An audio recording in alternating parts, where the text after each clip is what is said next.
Hello बच्चों, कैसे हो। मैं राहुल सर आपके लिए लेकर आया हूँ क्लास 10th का सामाजिक विज्ञान का समकालीन भारत का पार्ट 2 है। ये भाग 2 है जिसमें हम भूगोल की बुक का चैप्टर 1 पढ़ रहे हैं। इसमें हम बात करेंगे संसाधन एवं विकास की। संसाधन एवं विकास, देखो बच्चों, सबसे पहले आपको ये पता होना चाहिए कि संसाधन होता क्या है। देखो, संसाधन हम उन चीजों को बोलते हैं जिनसे हमारा काम आसान होता है। क्या होता है? आसान हो जाता है। किसी चीज का हमने रूप बदल दिया। पहले लकड़ी थी, लकड़ी को काट पीट के पहिया बनाया तो उससे हमारा काम आसान हो गया माल लोडिंग में, है ना। मेटल का इस्तेमाल करा, उससे आभूषण बनाए, उससे काम आसान हो गया। पत्थर को घिस घिस के नुकीले हथियार बनाए, उससे काम आसान हो गया शिकार करने में। देखो, जब संसाधन का इस्तेमाल होता है तो फिर उससे क्या होता है? विकास होता है। क्या होता है? विकास होता है। तो उसी के बारे में बात करेंगे कि किस प्रकार संसाधन एवं विकास एक दूसरे से कैसे जुड़े हुए हैं, इससे हमारे समाज को क्या लाभ है, क्या हानि है, इसी के बारे में हम पढ़ेंगे। हमारे राज्य में कौन से संसाधन उपलब्ध हैं, हमें कौन से संसाधन बाहर से लेने चाहिए, ये सभी के बारे में जानकारी प्राप्त करेंगे। और बच्चों, सबसे इंपॉर्टेंट बात कि मनुष्य भी एक संसाधन है। मनुष्य भी क्या है? संसाधन है। तो ये भी आपको पता होना चाहिए। चलो स्टार्ट करते हैं। जैसे कह रहा है कि क्या आप उन वस्तुओं का नाम बता सकते हैं जो गांव और शहरों में हमारे जीवन को आराम पहुंचाते हैं। ऐसी वस्तुओं की एक सूची तैयार करें और इनको बनाने में प्रयोग होने वाले पदार्थों का नाम बताएं। हमारे पर्यावरण में उपलब्ध प्रत्येक वस्तु जो हमारी आवश्यकताओं को पूरा करने में प्रयुक्त की जा सकती है। देखो, कह रहा है ना कि हमारे पर्यावरण में उपलब्ध प्रत्येक वस्तु जो हमारी आवश्यकताओं को पूरा करने में प्रयुक्त की जा सकती है, मतलब उपयोग की जा सकती है, जिसको बनाने के लिए प्रौद्योगिकी उपलब्ध है, मतलब कि टेक्नोलॉजी है, जो आर्थिक रूप से संभाव्य और सांस्कृतिक रूप से मान्य है, एक संसाधन है। हमारे पर्यावरण में उपलब्ध वस्तुओं की रूपांतरण प्रक्रिया प्रकृति, प्रौद्योगिकी और संस्थाओं के पारस्परिक क्रियात्मक संबंध में निहित है। क्या है? निहित है। मानव प्रौद्योगिकी द्वारा प्रकृति के साथ क्रिया करते हैं। किसके साथ? प्रौद्योगिकी के साथ।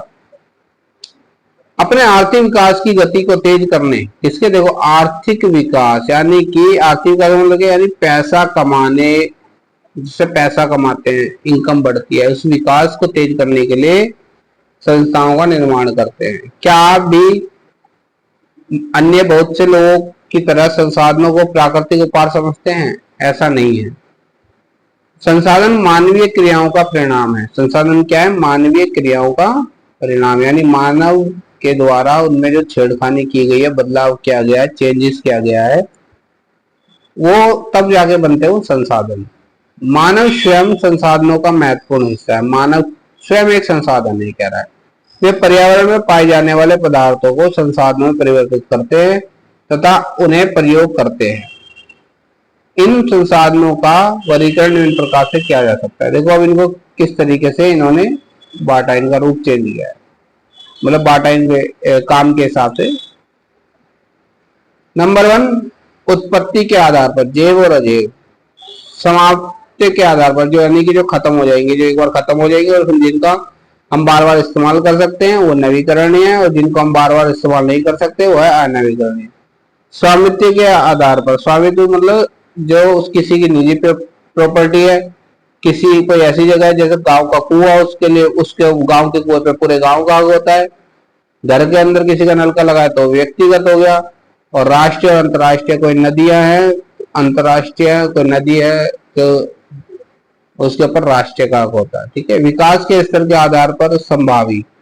अब विकास के स्तर के आधार पर क्या है? संभावी यानी जिसकी पॉसिबिलिटी है। विकसित भंडार यानी कि जो ऐसे भंडार है जो कि डेवलप है, अच्छे हैं। और संचित कोष यानी जिन्हें हमें बचा के रखने की कोशिश करनी चाहिए, ऐसे। ठीक है। अभी देखो, एक यहाँ पे आपको ये एक फिगर दिया हुआ है, देखो ध्यान से। ये ट्रेंगल बना हुआ, बीच पे मानव बना रखा है, यहाँ पे भौतिक पर्यावरण, यहाँ है संस्थाएं, यहाँ प्रौद्योगिकी। तो यानी इन सब का इस्तेमाल कौन करता है? मानव करता है। और इस्तेमाल करके किस रूप में करता है? संसाधन बनाता है। इनसे क्या होता है? संसाधन के रूप में इनका यूज करता है। फिर ये देखो संसाधन, संसाधन को कैसे बताया गया है कि संसाधन प्राकृतिक होते हैं और मानवीय होते हैं। प्राकृतिक मतलब जो प्रकृति से मिलते हैं, नेचुरल, और मानवीय मतलब जो मनुष्य के द्वारा उनका रूप बदल के बनाया गया है। इसमें अब चीजें नवीकरण योग्य और अनवीकरणीय योग्य। नवीकरणीय योग्य ऐसी जो कि खत्म नहीं होंगे, बार बार यूज किया जा सकता है, और अनवीकरणीय वो होते हैं जो कि खत्म हो सकते हैं। क्या हो सकते हैं? खत्म हो सकते हैं। जैसे धातु है भाई, लोहा है, लोहे को बार बार एक बार बेगा, दोबारा यूज किया, एक बार बेगा, एक टाइम ऐसा है कि वो रिसाइकिल के टाइम में वो खत्म हो जाएगा, क्योंकि जंग भी तो लगता है, जंग लग के खराब हो जाता है, वो डैमेज होता चला जाता है। और अचक्रिय जीवाश्म ईंधन जैसे कि पेट्रोल, कोयला, डीजल, ये सभी क्या अचक्रिय जीवाश्म ईंधन, एक बार यूज हो गए दोबारा यूज नहीं हो सकते। ठीक है। फिर है सतत प्रवाह जैव। जैव में क्या है? प्राकृतिक वनस्पति और वन्य जीव। अभी जैव है यानी वनस्पति एक बार अगर मान लो खत्म हो गई कहीं पे जंगल में, खत्म कर दिया वनस्पति को, तो दोबारा उसको उगाना बहुत मुश्किल है। वनों को वन थोड़ी बनाए जा सकते दोबारा, और वन्य जीवों को अगर खत्म कर दिया जाएगा दोबारा थोड़ी आ जाएगी। ठीक है। तो ये जैव है। क्या है? जैव। तो ये समझ में आ गया। अब है मानवीय। संरचना एवं संस्था है, मात्रा एवं गुणवत्ता। ये तो इन सब चीजों का इस्तेमाल करके क्या बनते हैं? संसाधन बनते हैं। संसाधनों को इस रूप में इस्तेमाल किया जाता है। अब ये कर रहा है संसाधनों का विकास। क्या कर रहा है? संसाधनों का विकास। संसाधन जिस प्रकार मनुष्य के जीवन यापन के लिए अति आवश्यक है, जीवन यापन मतलब उसके जिंदगी जीने के लिए जितना आवश्यक है, उसी प्रकार जीवन की गुणवत्ता बनाए रखने के लिए भी महत्वपूर्ण है। ऐसा विश्वास किया जाता था कि संसाधन प्रकृति की निःशुल्क देन है। प्रकृति की निःशुल्क देन है। लोगों ने ये सोचा हाँ भाई ये जो संसाधन मिल रहे हैं, जमीन है, मिट्टी है, पानी है, हवा है, सब क्या है? निःशुल्क है, कोई पैसा देना और जितने मर्जी यूज करो, फ्री किया, कोई टेंशन नहीं, कभी खत्म नहीं होगी ये चीज। इससे क्या होगा? लोगों ने इसका अंधाधुंध इस्तेमाल किया। क्या किया? अंधाधुंध, मानव ने इसका अंधाधुंध उपयोग किया, जिससे निम्नलिखित मुख्य समस्या पैदा हो गई। क्या समस्या पैदा हुई? देखो, कुछ व्यक्तियों के लालचवश संसाधनों का ह्रास, संसाधनों का ह्रास मतलब नुकसान हुआ। संसाधन समाज के कुछ ही लोगों के हाथ में आ गए, जिससे समाज दो हिस्सों, संसाधन संपन्न और संसाधनहीन यानी अमीर और गरीब में बढ़ गया। जिसकी वजह से जब संसाधन कुछ लोगों के हाथ में आ गए, संसाधनों के अंधाधुंध शोषण से वैश्विक पारिस्थितिकी संकट पैदा हो गया, जिसके कारण भूमंडलीय तापन यानी पृथ्वी पर तापमान बढ़ गया, ओजोन परत में छेद हो गया, पर्यावरण प्रदूषण बढ़ गया, भूमि निम्नीकरण हो गया यानी भूमि का नुकसान होने लग गया, भूमि बंजर होने लगी। अब देखो कैसे इसे कैसे प्रभावित करा। देखो मैं आपको एक छोटा सा एग्जाम्पल बताता हूँ। जब हरित क्रांति का समय था तो लोगों ने पंजाब हरियाणा के अंदर क्या किया, कई फसलें उगाई खूब। अब जो हमारी दैनिक फसल होती है उन फसलों के अलावा उन्होंने कौन सी फसल उगाई? ज्यादा नगदी फसलें जिनको मार्केट में बेचा जा सकता था। जैसे चावल वगैरह उन्होंने बहुत उगाया। तो चावल की खेती में क्या होता है? पानी बहुत लगता है। अब लोगों को तो ये पता था ना कि हाँ भाई क्या है ये तो निःशुल्क है। क्या है? निःशुल्क देन है प्रकृति की। पानी कौन सा खत्म हो रहा है, बारिश आएगी दोबारा चला जाएगा पानी जमीन में। लेकिन उन्हें ये नहीं पता था महाशय को कि भाई पानी जो है जमीन के 10 फुट 12 फुट नीचे से निकल रहा है, लेकिन बारिश का पानी 10 फुट 12 फुट नीचे तो जाएगा नहीं। वो तो 2 इंच 3 इंच 4 इंच पानी चला जाएगा जमीन में, वो भी जमा होगा जहाँ कच्ची जमीन होगी, वरना फर्श होगा तो वहां से तो बह के वो नदी नालों में चला जाएगा, जमीन के अंदर थोड़ी हो जाएगा। तो इसी की वजह से क्या हो गया, एक टाइम ऐसा आ गया कि पानी की का जो वाटर लेवल है वो हरियाणा पंजाब में उन जगहों पर जहाँ पे हरित क्रांति हुई थी, बहुत ज्यादा खेती बाड़ी हुई थी, वहां पे आज क्या वाटर लेवल इतना डाउन हो गया कि वहां की मिट्टी क्या हो गई है? बंजर हो गई। क्यों बंजर हो गई? वही वाटर लेवल तो डाउन हुआ है। क्या हो गया? लोग ये सोचे, लेकिन हाँ जिन्हें नहीं पता उन्हें बता देता हूँ कि वाटर लेवल डाउन होने का मतलब है जमीन के अंदर पानी का स्तर कम हो जाने का मतलब है कि पानी के अंदर नमी खत्म हो जाना। जब नमी खत्म हो जाएगी तो जो मिट्टी के कण है उनके बीच के जो पार्टिकल है उनके बीच का जो जिसकी वजह से वो एक दूसरे चिपके हुए हैं नमी की वजह से, वो टूट जाता है, बॉन्ड उनका बंधन टूट जाता है और वो क्या हो जाता है? लूज हो जाते हैं। लूज होके जमीन फटनी शुरू हो जाती है गर्मी से, और वो पाउडर की फॉर्म में मिट्टी बदलनी शुरू हो जाती है। अब जब वहां पे नमी नहीं होगी तो जमीन में रहने वाले कीड़े मकोड़े मर जाएंगे। जब कीड़े मकोड़े मर जाएंगे तो वहां पे क्या हो जाएगा, एटमॉस्फेयर में गैसों का जो बैलेंस है वो खराब हो जाएगा। जब गैसों का बैलेंस खराब हो जाएगा और पानी जमीन में रहेगा नहीं तो वहां पे पेड़ पौधे नहीं होंगे। जब पेड़ पौधे नहीं होंगे तो वहां पर क्या होगा, टेम्परेचर बढ़ जाएगा, एटमॉस्फेरिक टेम्परेचर बढ़ जाएगा। जब एटमॉस्फेरिक टेम्परेचर बढ़ जाएगा तो वहां फसलें नहीं होंगी, फसलें नहीं होंगी तो वहां पे कोई जीव जंतु नहीं रहेगा और मिट्टी बंजर होती चली जाएगी। ठीक है, तो इस प्रकार से ये सारी चीजें एक दूसरे से कनेक्ट होती है, जिससे पर्यावरण का नुकसान होता है। जब टेम्परेचर बढ़ता है तो एटमॉस्फेरिक टेम्परेचर बढ़ेगा, उससे फिर ओजोन परत का नुकसान होगा। जो पर्वत पहाड़ है जहाँ पर बर्फ है वो पिघलेगी और समुद्र का सी लेवल जो है वो भी बढ़ता चला जाएगा। ठीक है, तो इससे नुकसान बहुत ज्यादा हो रहा है परिस्थिति को। अब एक रहा सतत पोषणीय विकास। सतत पोषणीय आर्थिक विकास का अर्थ है कि विकास पर्यावरण, ये सतत पोषणीय विकास जो है कि सतत पोषणीय विकास आर्थिक विकास का अर्थ है कि विकास पर्यावरण को बिना नुकसान पहुंचाए और वर्तमान विकास की प्रक्रिया भविष्य की पीढ़ियों की आवश्यकताओं की अवहेलना ना करे। रियो डी जेनेरो पृथ्वी सम्मेलन 1992, ये रियो डी जेनेरो यह सम्मेलन हुआ 1992, जून 1992 में 100 से भी अधिक राष्ट्रीय अध्यक्ष ब्राजील के शहर रियो डी जेनेरो में प्रथम अंतरराष्ट्रीय पृथ्वी सम्मेलन में एकत्रित हुए। ठीक है, यहाँ पे जमा हुए थे, आए थे। सम्मेलन का आयोजन विश्व स्तर पर उभरते पर्यावरण संरक्षण और सामाजिक आर्थिक विकास की समस्या का हल ढूंढने के लिए किया गया था। इस सम्मेलन में एकत्रित नेताओं ने भूमंडलीय जलवायु परिवर्तन और जैविक विविधता पर एक घोषणा पत्र पर हस्ताक्षर किए। रिया सम्मेलन में भूमंडलीय वन सिद्धांत फॉरेस्ट प्रिंसिपल सहमति जताई और 21वीं शताब्दी में सतत पोषणीय विकास के लिए एजेंडा 21 को स्वीकृत किया गया। ठीक है, एजेंडा 21 क्या था? यह घोषणा है जिसे 1992 में ब्राजील के शहर रियो डी जेनेरो में संयुक्त राष्ट्रीय पर्यावरण और विकास सम्मेलन यूएनसीडी के तत्वाधान में राष्ट्रीय अध्यक्षों द्वारा स्वीकृत किया गया था। इसका उद्देश्य भूमंडलीय सतत पोषणीय विकास हासिल करना है। यह एक कार्य सूची है जिसका उद्देश्य समान हितों, पारस्परिक आवश्यकताओं एवं सम्मिलित जिम्मेदारियों के अनुसार विश्व सहयोग के द्वारा पर्यावरणीय क्षति, गरीबी और रोगों से निपटना है। एजेंडा 21 का मुख्य उद्देश्य यह है कि प्रत्येक स्थानीय निकाय अपना स्थानीय एजेंडा 21 तैयार करे। ठीक है, अब एक है संसाधन नियोजन। संसाधन के विवेकपूर्ण उपयोग के लिए नियोजन एक सर्वमान्य रणनीति है। इसलिए भारत जैसे देश में जहां संसाधनों की उपलब्धता में बहुत अधिक विविधता है, यह और भी महत्वपूर्ण है। यहाँ ऐसे प्रदेश भी हैं जहां एक तरह के संसाधनों की प्रचुरता है परंतु दूसरे तरफ के संसाधन की कमी है। कुछ ऐसे प्रदेश भी हैं जो संसाधनों की उपलब्धता के संदर्भ में आत्मनिर्भर है और कुछ ऐसे भी है प्रदेश जहाँ महत्वपूर्ण संसाधनों की अत्यधिक कमी है। जैसे उदाहरण दिया गया है यहाँ पे कि झारखंड, मध्य प्रदेश, छत्तीसगढ़ आदि प्रांत में खनिजों और कोयलों के प्रचुर भंडार है।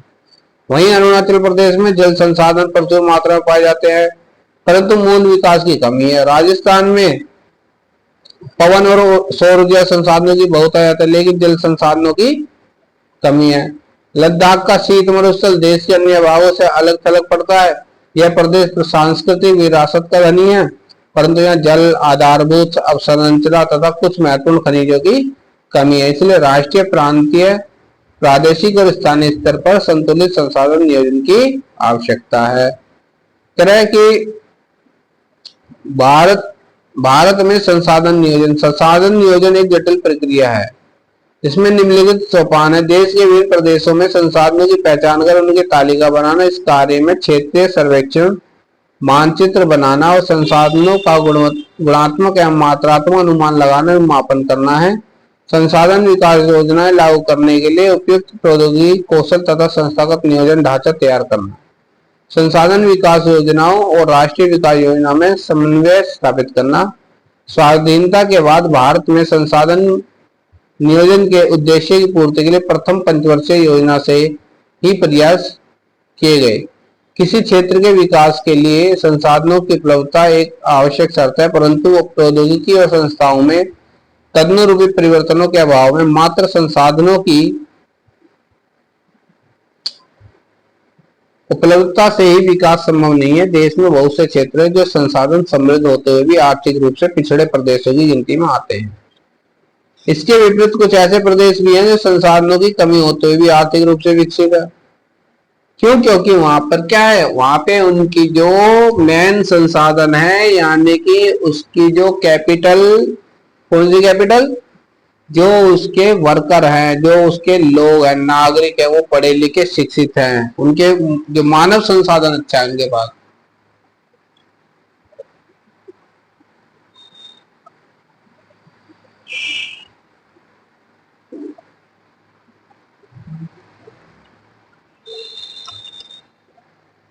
क्या है? मानव संसाधन अच्छा है उनके पास। ठीक है, देखो बताएगा भी आगे। उपनिवेशन का इतिहास हमें बताता है कि उपनिवेशों में संसाधन संपन्न प्रदेश विदेशी आक्रमणकारियों के लिए मुख्य आकर्षण रहे हैं। उपनिवेशकारी देशों ने बेहतर प्रौद्योगिकी के सहारे उपनिवेशों के संसाधनों का शोषण किया तथा उन पर अपना आधिपत्य स्थापित किया। अतः संसाधन किसी प्रदेश के विकास में तभी योगदान दे सकते हैं जब वहां उपयुक्त प्रौद्योगिकी विकास और संस्थागत परिवर्तन किए जाए।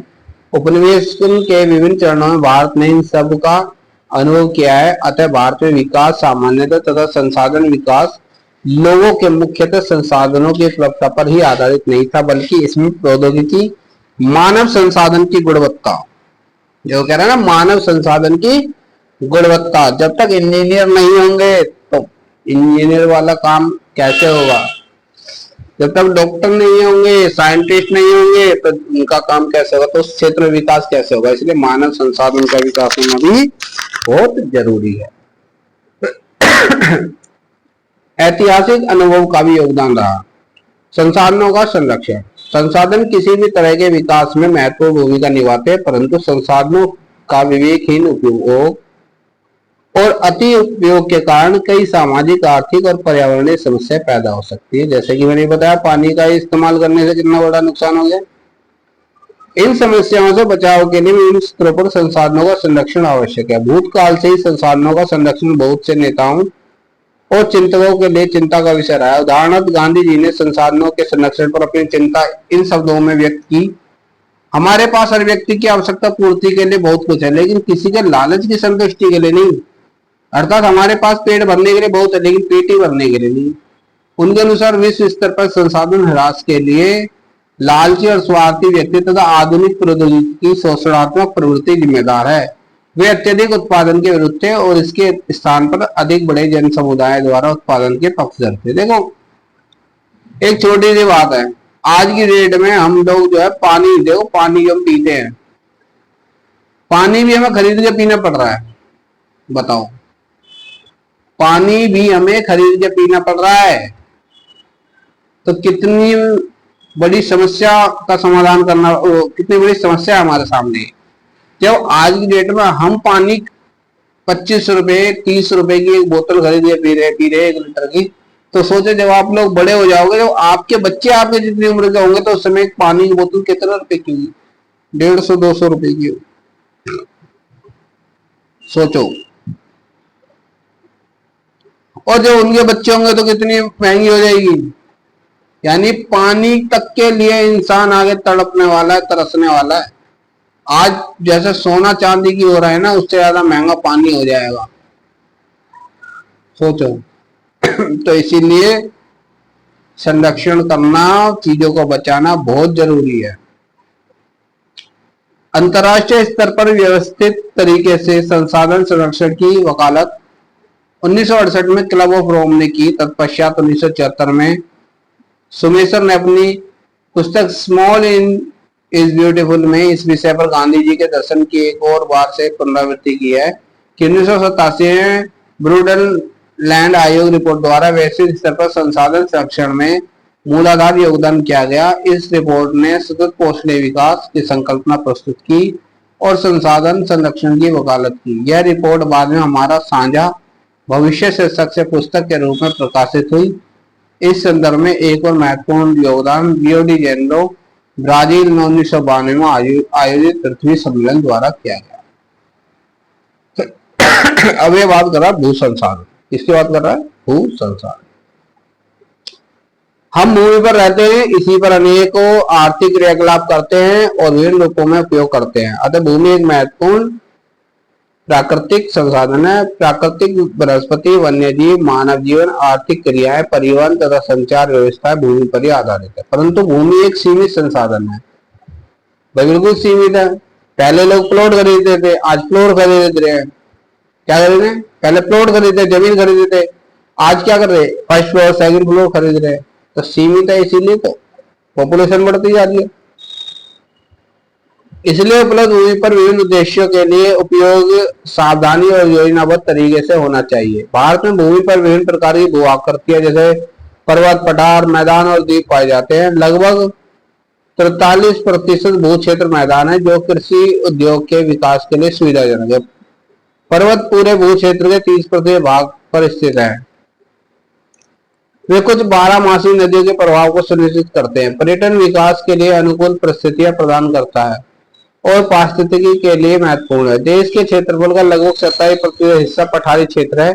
इस क्षेत्र में खनिजों, जीवाश्म ईंधन और वनों का अपार संचय कोष है, यानी इसमें बहुत ये सब चीजें मारी जाती है, खनिज वगैरह ये सब पाए जाते हैं। देखो भू उपयोग, भू संसाधनों का उपयोग निम्नलिखित उद्देश्य से किया जाता है। अब कैसे होता है उपयोग? देखो वन के रूप में होता है, कृषि के लिए अनुपलब्ध भूमि, बंजर तथा कृषि अयोग्य भूमि, गैर कृषि प्रयोजन में लगाई गई भूमि जैसे इमारतें, सड़क, उद्योग, ये जमीन भी यूज नहीं हो रही कृषि में, इसलिए कहा है कृषि के लिए अनुपलब्ध, मतलब उपलब्ध नहीं है कृषि के लिए। प्रतिभूमि के अतिरिक्त अन्य कृषि अयोग्य भूमि, प्रतिभूमि के अलावा और ऐसी भूमि जिसको हम कृषि के रूप में इस्तेमाल नहीं कर रहे, स्थायी चरगाहे तथा अन्य गोचर भूमि, ऐसी जगह जहाँ पे क्या करते हैं? पशुओं को चराते हैं, वहां भी कृषि नहीं करते लोग। विविध वृक्ष फसलों तथा उपवनों के अधीन भूमि जो शुद्ध बोए गए क्षेत्र में शामिल नहीं है, मतलब वनों वाला क्षेत्र जो है। कृषि योग्य बंजर भूमि जहाँ 5 से अधिक वर्षों से खेती न की गई हो, ऐसी भूमि जो बंजर है लेकिन उसको अगर हम उस टेक्नोलॉजी का इस्तेमाल करें, खाद यूरिया वगैरह का इस्तेमाल करके उसको हम भू योग्य बनाए तो वो इस्तेमाल की जा सकती है कृषि के। वर्तमान प्रतिभूमि के अतिरिक्त अन्य प्रतिभूमि या पुरातन प्रति जहां 1 से 5 वर्ष से खेती न की गई हो। शुद्ध बोया गया क्षेत्र वह भूमि जिस पर फसलें उगाई व काटी जाती है, वह शुद्ध निवल बोया गया क्षेत्र कहलाता है। एक कृषि वर्ष में एक बार से अधिक बोए गए क्षेत्र को शुद्ध निवल बोए गए क्षेत्र में जोड़ दिया जाए तो वह सकल कृषि क्षेत्र कहलाता है। ठीक है, कह रहा भारत में भू उपयोग प्रारूप क्या है? भू उपयोग को निर्धारित करने वाले तत्वों में भौतिक कारक जैसे भू आकृति, जलवायु और मृदा के प्रकार तथा मानवीय कारक जैसे जनसंख्या, घनत्व, प्रौद्योगिकी, क्षमता, संस्कृति और परंपरा इत्यादि शामिल है। भारत का कुल भौगोलिक क्षेत्रफल 32.8 लाख वर्ग किलोमीटर है, परंतु इसके 93% भाग के ही भू उपयोग आंकड़े उपलब्ध है, क्योंकि पूर्वोत्तर प्रांतों में असम को छोड़कर अन्य प्रांतों के सूचित क्षेत्र के बारे में जानकारी उपलब्ध नहीं है। इसके अलावा जम्मू और कश्मीर में पाकिस्तान और चीन अधिकृत क्षेत्रों के भूमि उपयोग का सर्वेक्षण भी नहीं हुआ है। स्थायी चरगाहों के अंतर्गत भी भूमि कम हुई है। पशुधन की इतनी बड़ी संख्या के लिए चारा उपलब्ध कराने में कैसे समर्थ होंगे और इसके क्या परिणाम होंगे? वर्तमान प्रतिभूमि के अतिरिक्त अन्य प्रतिभूमि अनुपजाऊ है और इन पर फसलें उगाने के लिए कृषि लागत बहुत ज्यादा है। अतः इस भूमि में 2 या 3 वर्षों में इनको 1 या 2 बार बोया जाता है और यदि इसे शुद्ध निवल बोए गए क्षेत्र में शामिल कर लिया जाता है तब भी भारत के खुद सूचित क्षेत्र के लगभग 54% हिस्से पर ही खेती हो सकती है। शुद्ध निवल बोए गए क्षेत्र का प्रतिशत भी विभिन्न राज्यों में भिन्न भिन्न है। पंजाब, हरियाणा में 80% भूमि पर खेती होती है, परंतु अरुणाचल प्रदेश, मिजोरम, मणिपुर, अंडमान निकोबार द्वीप में 10% से भी कम क्षेत्र बोया जाता है। इन राज्यों में शुद्ध निवल बोए गए क्षेत्र के कम अनुपात के लिए उत्तरदायी कारणों को ज्ञात कीजिए। पता लगाओ क्यों है ऐसा। यहाँ हमारे देश में राष्ट्रीय वन नीति 1952 द्वारा निर्धारित वनों के अंतर्गत 33% भौगोलिक क्षेत्र वांछित है, जिसकी तुलना में वन के अंतर्गत क्षेत्र काफी कम है। वन नीति द्वारा निर्धारित यह सीमा पारिस्थितिकी संतुलन बनाए रखने के लिए आवश्यक है। वन क्षेत्रों के आसपास रहने वाले लाखों लोगों को आजीविका इस पर निर्भर करती है। भू उपयोग का एक भाग बंजर भूमि और दूसरी गैर कृषि परियोजना में लगाई गई भूमि कहलाता है। बंजर भूमि में पहाड़ी चट्टानें, सूखी और मरुस्थलीय भूमि शामिल है। गैर कृषि परियोजना में लगाई भूमि में बस्तियां, सड़कें, रेल लाइन, उद्योग इत्यादि आते हैं। लंबे समय तक लगातार भूमि संरक्षण और प्रबंधन की अवहेलना करने एवं लगातार भू उपयोग करने के कारण भू संसाधनों का निम्नीकरण हो रहा है। इसके कारण समाज और पर्यावरण पर गंभीर आपदा आ सकती है। जैसे कि मैंने बताया, आपको पानी का ही एग्जाम्पल बताया। भूमि निम्नीकरण और संरक्षण उपाय। भूमि एक ऐसा संसाधन है जिसके उपयोग हमारे पूर्वज करते आए हैं तथा भावी पीढ़ी भी इसी भूमि का उपयोग करेगी। हम भोजन, मकान और कपड़े की अपनी मूल आवश्यकताओं को 95% भाग भूमि से प्राप्त करते हैं। मानव क्रियाकलापों के कारण न केवल भूमि का निम्नीकरण हो रहा है, बल्कि भूमि को नुकसान पहुंचाने वाली प्राकृतिक ताकत को भी बल मिला है। कुछ मानव क्रियाओं जैसे वनोन्मूलन यानी वनों का काटना, अति पशुचारण, पशु बहुत ज्यादा मैदानों में चराना, खनन यानी बहुत ज्यादा खानों की खुदाई करना, ने भी भूमि के निम्नीकरण में मुख्य भूमिका निभाई है। खनन के उपरांत खदानों वाले स्थानों को गहरी खाइयों और मलबे के साथ खुला छोड़ दिया जाता है। खनन के कारण झारखंड, छत्तीसगढ़, मध्य प्रदेश और उड़ीसा जैसे राज्यों में वनोन्मूलन भूमि निम्नीकरण का कारण बना है। गुजरात, राजस्थान, मध्य प्रदेश और महाराष्ट्र में अति पशुचारण भूमि निम्नीकरण का मुख्य कारण है। पंजाब, हरियाणा और पश्चिम उत्तर प्रदेश जैसे राज्यों में अधिक सिंचाई, देखो आगे ना, सिंचाई पानी का यूज किया इन्होंने, भूमि निम्नीकरण के लिए उत्तरदायी है। अति सिंचन से उत्पन्न जलाक्रांतता भी भूमि निम्नीकरण के लिए उत्तरदायी है, जिससे मृदा में लवणता और क्षारीयता बढ़ जाती है। खनिज प्रक्रियाएं जैसे सीमेंट उद्योग में चूना पत्थर को पीसना और मृदा बर्तन में उद्योग में चूने यानी खड़िया मृदा और सेल खड़ी के प्रयोग से बहुत अधिक मात्रा में वायुमंडल में धूल विसर्जित होती है। जब इसकी परत भूमि पर जम जाती है तो मृदा जल सोखने की प्रक्रिया अवरुद्ध हो जाती है। पिछले कुछ वर्षों से देश के विभिन्न भागों में औद्योगिक जल निकास से बाहर आने वाला अपशिष्ट पदार्थ भूमि और जल प्रदूषण का मुख्य स्रोत, यानी फैक्ट्री कारखानों से निकलने वाला जो जल है वो, क्योंकि उसमें केमिकल होता है।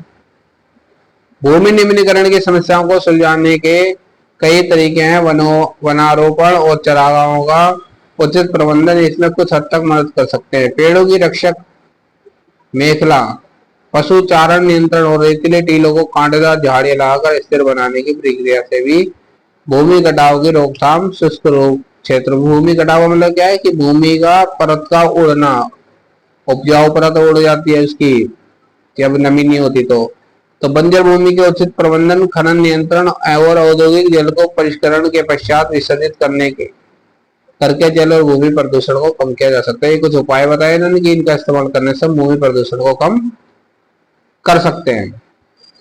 अब ये कह रहा है मृदा संसाधन, क्या कह रहा है? मृदा संसाधन।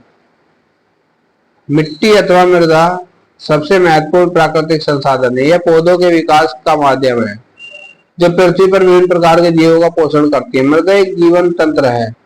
कुछ सेंटीमीटर गहरी मृदा बनने में लाखों वर्ष लग जाते हैं। मृदा बनने की प्रक्रिया में उच्चावच, जनक सेल अथवा संस्तर सेल, जलवायु, वनस्पति और अन्य जैव पदार्थ और समय मुख्य कारक है। प्रकृति के अनेकों तत्वों जैसे तापमान परिवर्तन, बहते जल की क्रिया, पवन, हिम नदी अपघटन क्रियाएं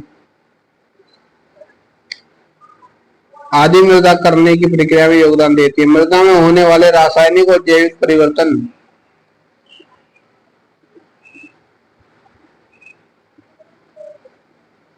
मृदा जैव और ह्यूमस अजैव दोनों प्रकार के पदार्थों से बनती है। मृदा बनने की प्रक्रिया को निर्धारित करने वाले तत्वों को उनके रंग, गहराई, गठन, आयु व रासायनिक और मृदा से बना है। यह मृदा हिमालय की 3 महत्वपूर्ण नदी तंत्रों सिंधु, गंगा और ब्रह्मपुत्र नदियों द्वारा लाए गए निक्षेपों, यानी कि जो उनके जैसे उनके साथ बहकर जो आती है ना, गारा जो होती है उसे बोलते हैं निक्षेप, ठीक है, उससे ये मृदा तैयार होती है, मिट्टी तैयार होती है। पूर्वी तटीय, मैं ये कह रहा है कि एक संकरे गलियारे के द्वारा ये मृदा राजस्थान और गुजरात तक फैली है।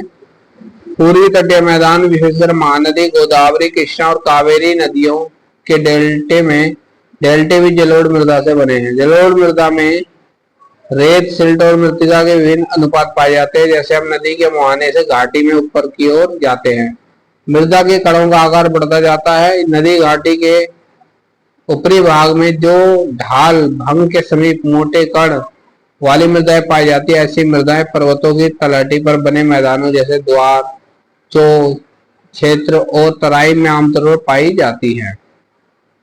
कणों के आकार या घटकों के अलावा मृदाओं की पहचान उनकी आयु से भी होती है। आयु के आधार पर जलोढ़ मृदाएं दो प्रकार की होती है, खादर बांगर।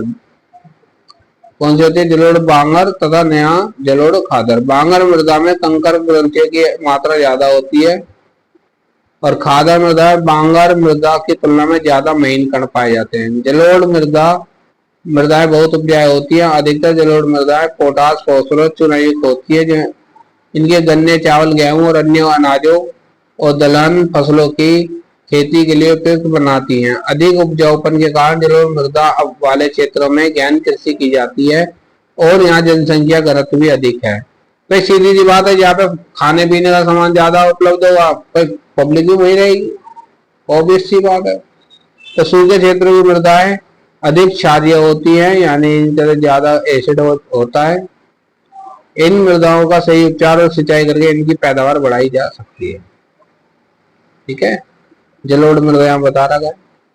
काली मृदा, इन मृदाओं का रंग काला है और इन्हें रैगर मृदाएं भी कहा जाता है। काली मृदा कपास की खेती के लिए उचित समझी जाती है और काली कपास मृदा के नाम से भी जाना जाता है। यह माना जाता है कि जलवायु और जनक शैलों ने काली मृदा के बनने में महत्वपूर्ण योगदान दिया है। इस प्रकार की मृदाएं दक्कन पठार, बैसाल क्षेत्र के उत्तर पश्चिमी भागों में पाई जाती हैं और लावा जनक शैलों से बनी हैं। ये मृदाएं महाराष्ट्र, सौराष्ट्र, मालवा, मध्य प्रदेश और छत्तीसगढ़ के पठार पर पाई जाती है और दक्षिण पूर्वी दिशा में गोदावरी और कृष्णा नदियों की घाटियों तक फैली है। काली मृदा वह बहुत महीन कणों अर्थात मृतिका से बनी है। इसकी नमी धारण करने की क्षमता बहुत होती है। इसके अलावा ये मृदाएं कैल्शियम कार्बोनेट, मैग्नीशियम, पोटास और चूने जैसे पौष्टिक तत्वों से परिपूर्ण होती है, परंतु इनमें फास्फोरस की मात्रा कम होती है। गर्म और शुष्क मौसम में इन मृदाओं में गहरी दरारें पड़ जाती है, जिसमें इनमें अच्छी तरह वायु मिश्रण हो जाता है। गीली होने पर ये मृदाएं चिपचिपी हो जाती है और इनको जोतना मुश्किल होता है, इसलिए इसकी जुताई मानसून प्रारंभ होने की पहली बौछार से ही शुरू कर दी जाती है। लाल और पीली मृदा, लाल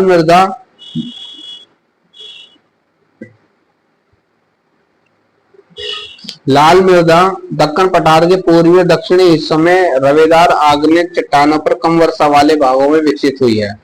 लाल और पीली मृदाएं ओडिशा, छत्तीसगढ़, मध्य गंगा मैदान के दक्षिण छोर पर और पश्चिमी घाट में पहाड़ी पद पर पाई जाती है। इन मृदाओं का लाल रंग रवेदार आग्नेय और रूपांतरित चट्टानों में लौह धातु के प्रसार के कारण होता है। इनका पीला रंग इनमें जल योजन के कारण होता है। लेटराइट मृदा, लेटराइट शब्द ग्रीक भाषा के शब्द लेटर से लिया गया, जिसका अर्थ है ईंट। लेटराइट मृदा का निर्माण उष्णकटिबंधीय तथा उपोष्ण कटिबंधीय जलवायु क्षेत्रों में आर्द्र तथा शुष्क ऋतुओं के एक के बाद एक आने के कारण होता है। यह भारी वर्षा से अत्यधिक निस्चालन का परिणाम है। लेटराइट मृदा अधिकतर गहरी तथा अम्लीय होती है। इसमें सामान्यतः पौधों के पोषक तत्वों की कमी होती है। यह अधिकतर दक्षिणी राज्यों, महाराष्ट्र के पश्चिमी घाट क्षेत्रों, ओडिशा, पश्चिम बंगाल के कुछ भागों तथा उत्तर पूर्वी प्रदेशों में पाई जाती है। जहां यह इस मिट्टी में पर्णपाती और सदाबहार वन मिलते हैं, वहां इसमें ह्यूमस पर्याप्त रूप में पाया जाता है, लेकिन विरल वनस्पति और अर्ध शुष्क पर्यावरण में इसमें ह्यूमस की मात्रा कम पाई जाती है। स्थल रूपों पर ह्यूमस मतलब नमी, ठीक है ना, पर उनकी स्थिति के अनुसार उनमें अपर्दन तथा भूमि निम्नीकरण की संभावना होती है। अपर्दन मतलब मिट्टी की ऊपरी परत उड़ के चली जाती है, बह जाती है पानी से, हवा से। ठीक है। मृदा संरक्षण की उचित तकनीक अपनाकर इन मृदाओं पर कर्नाटक, केरल, तमिलनाडु में चाय कॉफी उगाई जाती है। तमिलनाडु, आंध्र प्रदेश और केरल की लाल लैटराइट मृदा काजू की फसल के लिए अत्यधिक उपयुक्त है। ठीक है। मरुस्थलीय मृदा, मरुस्थलीय मृदाओं का रंग लाल और भूरा होता है। ये मृदाएं आमतौर पर रेतीली और लवणीय होती है। कुछ क्षेत्रों में नमक की मात्रा इतनी अधिक होती है कि झीलों से जल वाष्पीकृत करके खाने का नमक भी बनाया जाता है। शुष्क जलवायु और उच्च तापमान के कारण जल वाष्पन पर दर अधिक है और मृदाओं में ह्यूमस और नमी की मात्रा कम होती है। मृदा की सतह के नीचे कैल्शियम की मात्रा बढ़ती चली जाती है और नीचे की परतों में चूने के कंकड़ की सतह पाई जाती है। इसके कारण मृदा में जल अंतःस्यंदन यानी इन्फिल्ट्रेशन मतलब अवरुद्ध हो जाता है, पानी जा नहीं पाता। इस मृदा को सही तरीके से सिंचित करके कृषि योग्य बनाया जा सकता है, जैसा कि पश्चिमी राजस्थान में हो रहा है। वन मृदा, ये मृदाएं आमतौर पर पहाड़ी और पर्वतीय क्षेत्रों में पाई जाती हैं, जहां पर्याप्त वर्षावन उपलब्ध है। इन मृदाओं के गठन में पर्वतीय पर्यावरण के अनुसार बदलाव आता है। नदी घाटियों में ये मृदाएं दोमट और सिल्टदार होती है, परंतु ऊपरी ढालों पर इनका गठन मोटे कणों का होता है। हिमालय के हिमाच्छादित क्षेत्रों में इन मृदाओं का बहुत अपर्दन होता है और ये अधिक सिलिक तथा ह्यूमस रहित होती है। नदी घाटियों के निचले क्षेत्रों, विशेषकर नदी सोपानों और जलोढ़ पंखों आदि में ये मृदाएं उपजाऊ होती है। मृदा अपर्दन और संरक्षण, मृदा के कटाव और उसके बहाव की प्रक्रिया को मृदा अपर्दन कहा जाता है। मृदा के बनने और अपर्दन की क्रिया आमतौर पर साथ साथ चलती है और इन दोनों में संतुलन होता है, परंतु मानवीय क्रियाओं जैसे वनोन्मूलन, अति पशुचारण, निर्माण और खनन इत्यादि से कई बार यह संतुलन भंग हो जाता है तथा प्राकृतिक तत्व जैसे पवन, हिमनदी और जल मृदा अपर्दन करते हैं। बहता जल मृत्तिका युक्त मृदाओं को काटते हुए गहरी वाहिकाएं बनाता है, मतलब नालियां, दरारें बना देता है। ठीक है। जिन्हें अवनालिकाएं कहते हैं। ऐसी भूमि जोतने योग्य नहीं रहती, इसमें इसे उत्पात भूमि कहते हैं। देखो जैसे ये यहाँ पे फिगर में दिया हुआ है, यहाँ पे दे रहा है, ये एरिया दिया हुआ है यहाँ पे, ये पार्ट दे रहा है ना, इसी की बात कर रहा है। चंबल बेसिन में ऐसी भूमि को खड्ड भूमि कहा जाता है। कई बार जल विस्तृत क्षेत्र को ढके हुए ढाल के साथ नीचे की ओर बहता है। ऐसी स्थिति में इस क्षेत्र को अपनी ऊपरी मृदा घुलकर जल के साथ बह जाती है। इसे चादर अपर्दन कहा जाता है। पवन द्वारा मैदान अथवा ढालू क्षेत्र में मृदा को उड़ा ले जाने की प्रक्रिया को पवन अपर्दन कहा जाता है। कृषि के गलत तरीकों से भी मृदा अपर्दन होता है। गलत ढंग से हल चलाने, जैसे ढाल पर ऊपर से नीचे की ओर हल चलाने से वाहिकाएं बन जाती है, जिसके अंदर से बहता पानी आसानी से मृदा का कटाव करता है। ढाल वाली भूमि पर समोच्च रेखाओं के समांतर हल चलाने से ढाल के साथ जल बहाव की गति घटती है। इसे समोच्च जुताई कहा जाता है और ढाल वाली भूमि पर सोपान बनाए जा सकते हैं। सोपान कृषि अपर्दन को नियंत्रित करती है। देखो, सोपान कृषि अपर्दन को नियंत्रित करती है। पश्चिमी और मध्य हिमालय में सोपान अथवा सीढ़ीदार कृषि काफी विकसित है। बड़े खेतों को पट्टियों में बांटा जाता है। फसलों के बीच में घास की पट्टियां उगाई जाती हैं। ये पवनों द्वारा जनित बल को कमजोर करती हैं। इस तरीके को पट्टी कृषि, स्ट्रिप फार्मिंग कहते हैं। पेड़ों के कतारों में लगाकर रक्षक मेखला बनाना भी पवनों की गति कम करता है। इन रक्षक पट्टियों का पश्चिम भारत में रेत के टीलों के स्थायीकरण में महत्वपूर्ण योगदान रहा है। तो बच्चे चैप्टर हो गया खत्म रीडिंग के बेस पे। अब इसके हैं क्वेश्चन आंसर। ठीक है, जो हमने पढ़ा है उसके बेस पे वही आप इनके आंसर दे सकते हो। ठीक है, अगर किसी क्वेश्चन में कोई डाउट हो तो कमेंट करना, मैं उसका आंसर आपको बता दूंगा। और इसके अलावा एक चीज और बता देता हूँ मैं कि अब जो नेक्स्ट वीडियो में हम क्या करेंगे कि इस चैप्टर से रिलेटेड जितने भी इंपॉर्टेंट क्वेश्चन है वो सभी हम सोल्व करेंगे। ठीक है, चलो।